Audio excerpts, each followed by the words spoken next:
my name is Zachary as always, and today I am reviewing the film Indiana Jones and the Kingdom of the Crystal Skull, which is the last Indiana Jones film to be directed by the famous and awesome director Steven Spielberg.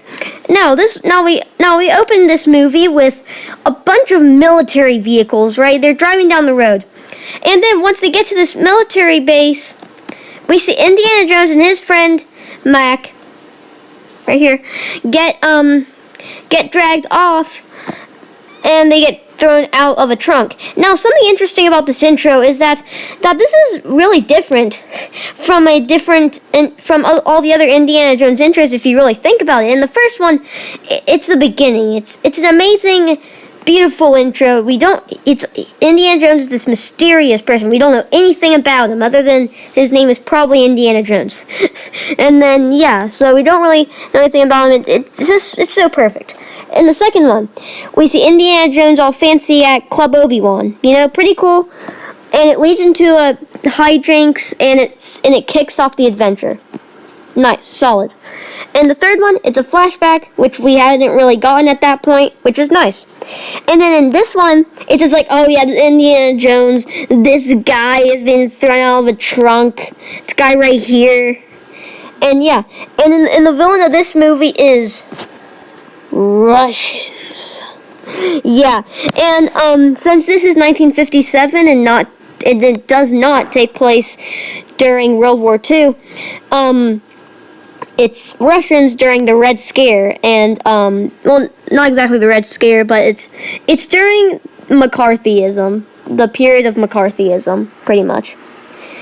And as you can see from this image, Marion obviously returns in this movie, which I actually liked her return pretty well, because we haven't seen her character since the first movie, which is really great to see. Well, it's really great to see her in this one, and a character, and then so they're at this military base. Area 51. But they're at this military base, Area 51, and they're looking for something. What are they looking for? The Russians and Maria Spalkle, this one right here, they are looking for some sort of crystal skull. Now, this crystal skull has, magnetic things, so, Indiana Jones helps them find it.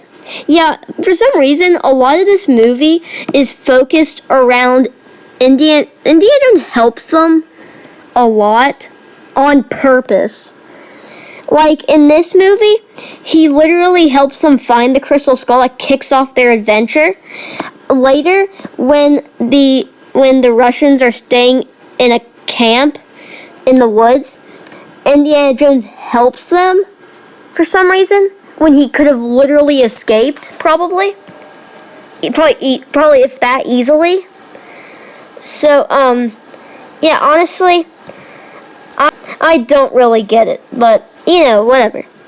Of course. But, so, after this, Mac betrays him. Remember I said Mac, this guy right here. Anyways, after this, there's this big action scene, so you know how in the first Indiana Jones movie, Indiana Jones had to face off of that German mechanic around that plane and everything, and Indiana Jones escaped by pure luck, essentially, or luck, wit, whatever you want to call it. So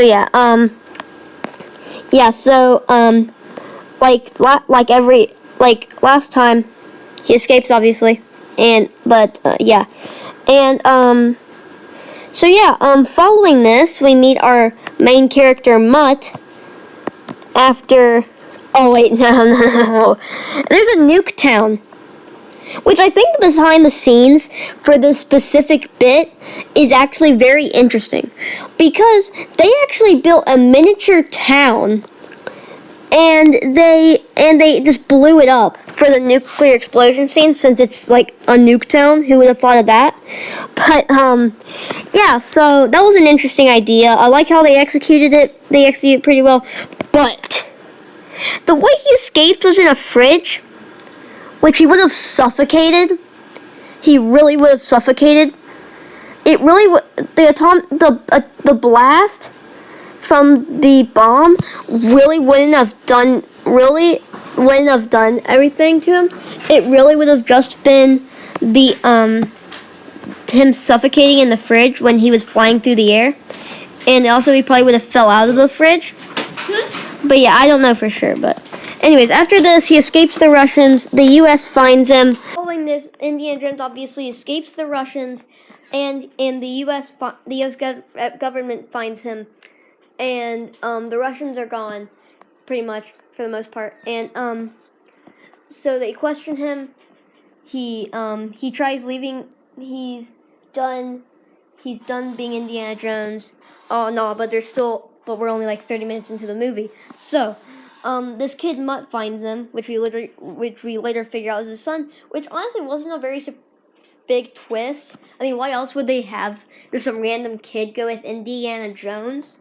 Anyhow, next we see when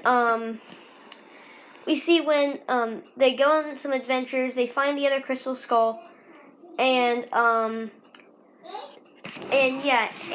later they get captured by the Russians and they get sent to this camp. And they escape the camp, and that's where we meet Marion. Which is after this. This is when we figure out that Indiana Jones, Mutt is Indiana Jones' son, which I didn't think was a big twist, but whatever. Later, but the Russians recapture them, and obviously with some wits and hijinks, they all escape. And there's this big action scene. And remember that big, strong guy that Indiana Jones had to fight in the beginning while they were in that military base? Oh, yeah. He comes back here, and he gets pretty much destroyed by a bunch of CGI red ants. So in this bit, the CGI doesn't really shine. Not saying it does at all in this movie. But, yeah, so, and then after this, they're off, and they go down, and they escape the Russians.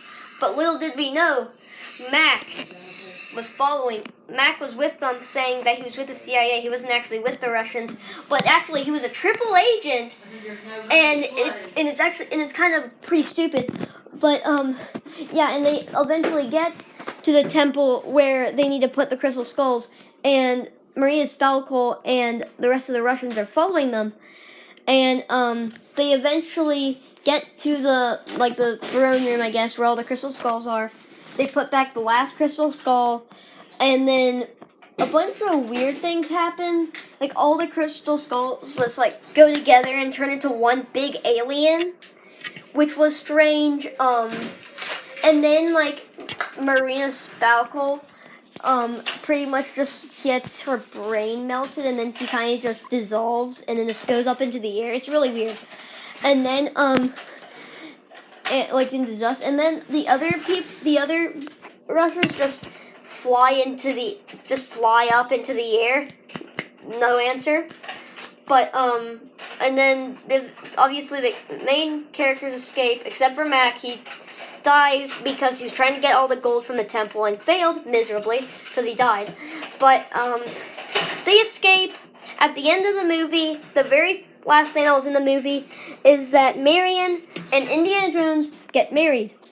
But then, of course, we know in Indiana Jones and the Dial of Destiny, they get divorced. They were divorced again, and yeah. So yeah, that's my review of Indiana Jones and the Kingdom of the Crystal Skull. If you enjoyed this video or any of my other content, please consider subscribing and liking the video. I'll see you in the next one.